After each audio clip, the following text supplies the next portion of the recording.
Morning, everybody. I'm out on Main Street in a part of Sarasota.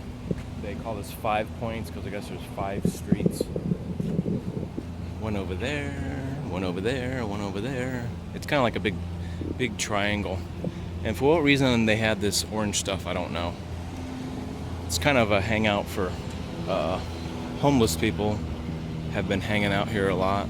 And I think maybe they put these fences up because of that, to keep the homeless people just from hanging out. This is kind of like a ritzy area. It's got some fancy condos here, and the opera house is over on that side, and there's a library in another condo, so it's kind of a fancy area. It's kind of ironic that people hang out here. But the thing I wanted to show you guys is this bike. The guy who makes these bikes, I met one day. I think he works for a theater company, and I think his name's Dr. Geppetto. He has like a stage name because he's kind of like a performer, some kind of puppet performer. I don't. I'm trying to remember. Anyway, he started out with these series of like flamingo bikes, and they had flamingos like this, like pink flamingos or yellow flamingos or green. And then one day I saw this one that was in a different location. I thought, this is really fantastic. I call this the rocket bike because it's got these rocket-like people yelling across the street for some reason. I don't know why. It's got these like rocket packs, so it almost looks like a little bit of a Pee Wee Herman bike, doesn't it? Didn't Pee Wee Herman's bike have like a little jet boost from like Pee Wee's Big Adventure? But anyway, I really admire the time it takes to like do this. Oh, there's also little ants that are running along here. Time it takes. It's got kind of a Buck Rogers theme, I guess. I don't know the exact methodology here, but it looks like maybe these dudes maybe fell down or something, because there was like a dinosaur. They were all riding the bike. There, let's try to fix this real quick. I guess they needed to be on there. Like a little pet dinosaur and some really crazy people. But I just love the ingenuity that like it's got like this funnel and all this stuff and a blue man, and it's got the flames out the back. I just love this thing. I think it's awesome. Anyway, this guy leaves them all around the city, and they'll be in different parts of like near Main Street and stuff. Oh, I didn't notice that. This Moth Angel used to be in a different part of Sarasota. I guess they moved it from a different location. That thing. Go in there and get it. Tack that bag. Need me to get it out of there? What, another one there, Mr. Booby? What a good boy. You didn't want. I would have brought some more peanuts. Sweet pea. Hello, Sweet Pea. I don't have any more, Sweet Pea. I don't have any more. You little snugglesons. He's attacking the camera now. Yes, you're hungry. I'm starting to think I should have brought like a whole bag of peanuts. Oh, look at how cute you are. I'm sorry. When I came out here, I don't know, a week or two ago, I was noticing these squirrels were like super friendly, and somebody's probably been feeding them because they'll walk right over to you looking for food. So I went and bought some peanuts, and with the shell on, and I got attacked by five squirrels. I only brought about 6 peanuts because every time I've been out here, I only see one squirrel at a time. So I thought there was like one friendly one, but there was a whole horde, and they all attacked me at one time to get peanuts. So I gave all the peanuts to them. Of course, they wanted more.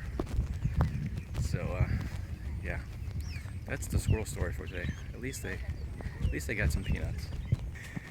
You know, if you had told me like 3 years ago that I would be jogging like every day, I would have told you you're full of it, because it was never something that consciously, I don't know how consciously I pursued jogging and walking, but I just started out walking a couple miles, and then I would jog for like 30 seconds, and I'd stop and catch my breath. And I haven't always had the best feet. I got very flat feet, and I've had for about I don't know, 4 or 5 years I've had this toe problem where my joint always hurt and stuff. I've had an operation on it, and it's basically my right toe, my big toe, is like sort of doesn't bend anymore because it's just sort of grown, the joint has just sort of grown together. So there's a little bit, but the thing is, it's like the pain is not too bad. I wouldn't say I have like daily pain, just every once in a while I step on something wrong or bend it wrong. So if you think about jogging, I could never do that. Well, I'm right there with you. I was the guy who was like telling myself that. And I think self-doubt creeps in and keeps you from doing things maybe you would want to do, but you think of all these reasons why not to do. And sometimes I go and make like a pro-con list of like, why shouldn't I go bowling?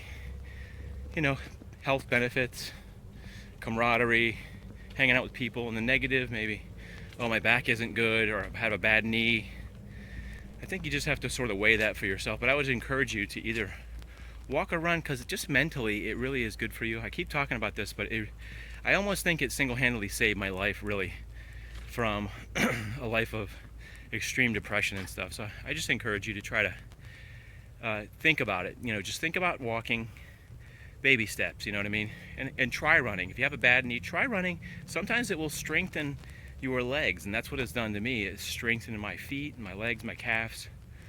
Where I had a lot of aches and pains, they sort of have gotten better since jogging, and I haven't really had an injury that I can think of. Occasionally my knees get a little bad, but the good with the bad, right? You take the good with the bad. So that's my spiel on another thing I wanted to say real quick is just a thought of the day. Time. People say all the time, I didn't have time. I think that's a way that we make excuses not to do something, not specifically running, or exercising, but just anything. You know, I didn't shop because I didn't have time. Oh, I didn't go hang out with the guys because I didn't have time. Time is not something that just presents itself and says, hey, you got a whole day off. Occasionally it does. Some people just fill that time with other stuff. They choose to fill that. And I'm not preaching, I am just sharing, hopefully. Time isn't going to just jump out in front of you. You have to make time for those important things in life. It's just a little tip from me to you, just a little philosophy tip. It's important. Make the time for those important things. All right. This is the end of the vlog. I hope you enjoyed the squirrels and all the fun stuff. Have a great weekend. It's Friday. This vlog might not be up till Saturday, so have a great week, everybody. As always, I'm on Instagram, always posting stuff on there every day, almost, at Mr. John Swift. I think it's all one word, Mr. John Swift. I don't look for myself, so I don't. But anyway, in the links below, there's also my Patreon thing that I'm trying to raise some funds for my Disneyland trip. So anyway, we'll see you guys later. Have the best weekend that you can, and make time for those important things. We'll see you guys. When I've come out here in the past, I've only seen one of them out here, but now there's like 50 of them out here. Wait, babe. Come here. Come here and get your peanut. There you go.